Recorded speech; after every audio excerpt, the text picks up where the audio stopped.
सुन ले ओवैसी, कुत्ता बिना पेशाब करेगा औरंगजेब की पहचान पर। अब तो तिरंगा लहराएंगे पूरे पाकिस्तान पर।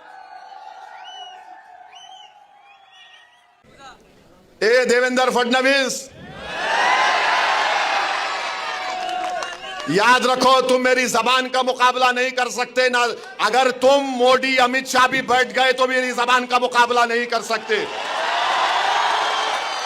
इन्हों क्या बोले, इन्हों क्या बोले, ए ओवैसी वो क्या बोले, ये ओट जिहाद, धर्म युद्ध। हम इलेक्शन कमीशन ऑफ इंडिया से पूछना चाहते हैं, क्या ये जबान इलेक्शन के कानून के ताबे है या उसके खिलाफ है? इलेक्शन कमीशन ऑफ इंडिया जवाब दो। ये महाराष्ट्र के चीफ इलेक्टोरल ऑफिसर से हम पूछना चाह रहे हैं, मेरा नाम लेकर जिहाद का नाम लिया जा रहा है, धर्म युद्ध का नाम लिया जा रहा है, क्या ये इलेक्शन कानून के खिलाफ नहीं है? क्या ये मॉडल कोड ऑफ कंडक्ट के खिलाफ नहीं है? ये लोकशाही है, जमहूरियत है, यहां पर धर्म युद्ध और जिहाद कहां से आ गया फडणवीस?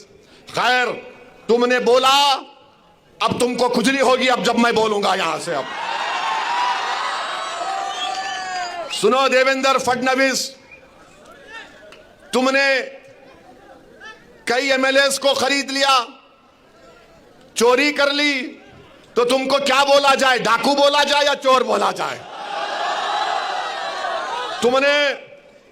तुमने महाराष्ट्र से एक ड्रग पार्क का प्रोजेक्ट आ रहा था 3,000 करोड़ का, टाटा एयरबस का प्रोजेक्ट 22,000 करोड़ का महाराष्ट्र को आ रहा था, वेदांता फॉक्सकॉन का 1,55,000 करोड़ का प्रोजेक्ट आ रहा था, मेडिकल की इक्विपमेंट बनाने का प्रोजेक्ट आ रहा था 4,024 करोड़ का। अरे देवेंद्र फडणवीस, तेरे को इतनी हिम्मत नहीं हुई, तू रोक दिया उसको, गुजरात कहीं को जाने दिया रे? हाँ, 1,80,000 करोड़ का प्रोजेक्ट महाराष्ट्र को नहीं आया, गुजरात को चले गया। क्यों? तुम तुम्हारे पप्पा जी से डर गए थे मोदी के? ये फिर आप देखो, और हम बताना चाह रहे हैं, फडणवीस ये समझते हैं क्योंकि वो फडणवीस हैं तो असदुद्दीन ओवैसी को दबा सकेंगे, क्योंकि वो फडणवीस हैं तो ये चाहते हैं कि लोग उनके पैरों के पास बैठ जाएं। वो फडणवीस हैं तो ये समझते हैं कि वो मुझे जिहाद या धर्म युद्ध के नाम से पुकारेंगे। वो फडणवीस हैं तो समझते हैं कि मैं असदुद्दीन ओवैसी को नीचे गिराऊंगा। अरे देवेंद्र फडणवीस, तुम जिस चीज को लाना चाहते हैं ना औरंगाबाद में, वो चीज कभी नहीं आएगी इंशाअल्लाह ताला। मैं लिख के रख रहा हूं, वो इसलिए नहीं आएगी फडणवीस क्योंकि बाबा साहेब अंबेडकर ने जो संविधान बनाया उसमें फडणवीस भी बराबर है, ओवैसी भी बराबर है, कोई ऊपर कोई नीचे नहीं है।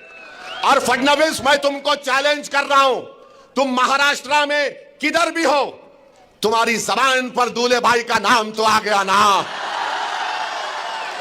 अब तुमसे मैं कह रहा हूं फडणवीस, तुम्हारी जबान से जरांगे पाटिल का नाम निकलेगा, जरांगे पाटिल का नाम निकलेगा फडणवीस, तुम्हारी जबान लड़खड़ा जाएगी जरांगे पाटिल का नाम लेने से। बोलो, हिम्मत है तो बोलो फडणवीस, जरांगे पाटिल बोलो। तुम नहीं बोलेंगे? बोलेंगे नहीं नहीं ओवैसी बोल सकता हूं, दूल्हे भाई है, मेरे भाईजान है, बोलूंगा। अब भाईजान किसको बोलते मालूम, लाइटर वेन में, मगर जरांगे पाटिल का नाम नहीं लेंगे फडणवीस। तुम फडणवीस बोलो, जरांगे पाटिल नहीं बोल सकेंगे। डर नहीं लगता, कच्ची हो जा रही पूरों की।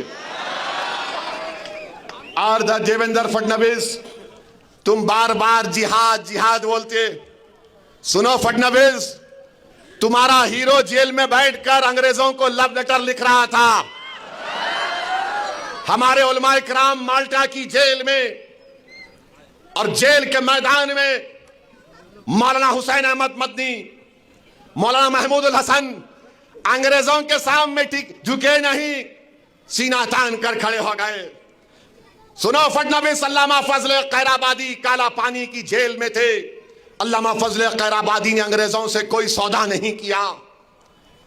सुनो फडणवीस, 1820 के बाद इस मुल्क की आजादी की लड़ाई में सबसे पहला फतवा किसने दिया? हमारे मदरसों के जिम्मेदारों ने दिया, जिहाद का फतवा दिया। फडणवीस, जब तुम्हारे बुजुर्ग नहीं थे, अंग्रेजों से लड़ने का तरीका हमने देश को सिखाया, हमने बताया कैसे अंग्रेजों को भगाया जा सकता है। तारीख गवाह है कि दिल्ली की जामा मस्जिद से लेकर वो जो पंजाब का पाकिस्तान का बॉर्डर है मौजूदा, उन झाड़ों और पेड़ों पर हमारे उलमाए किराम की लाशें फकर से लटक रही थी। वो लटक तो रही थी मगर पुकार पुकार कर पैगाम दे रही थी तुम जैसे फडणवीस लोगों को कि देखो, इस देश से हमने मोहब्बत की और इस देश को आजाद कराने के लिए हमने अपना सब कुछ कुर्बान कर दिया। आज फडणवीस बोलते जिहाद। फडणवीस तुमको जिहाद, फडणवीस क्या बोले? ओट जिहाद। अभी लैंड जिहाद हो गया, लव जिहाद हो गया, एग्जाम जिहाद हो गया। अब फडणवीस, आरएसएस, बीजेपी बोल रही ओट जिहाद। यानी धूलिया में मालेगांव सेंट्रल की सीट से बीजेपी के उम्मीदवार को वोट नहीं मिला तो फडणवीस बोल रहे वोट जिहाद। हमको सेंट्रल मालेगांव से वोट नहीं मिले, जहां तुम्हारे को वोट नहीं मिला वहां जिहाद हो गया, जहां तुम्हारे को हार गए वहां जिहाद हो गया। तुम गुजरात में भी एक सीट हार गए, कैसा हारे बोलो? तुम हैदराबाद में मेरे खिलाफ हार गए, कैसा हारे बोलो?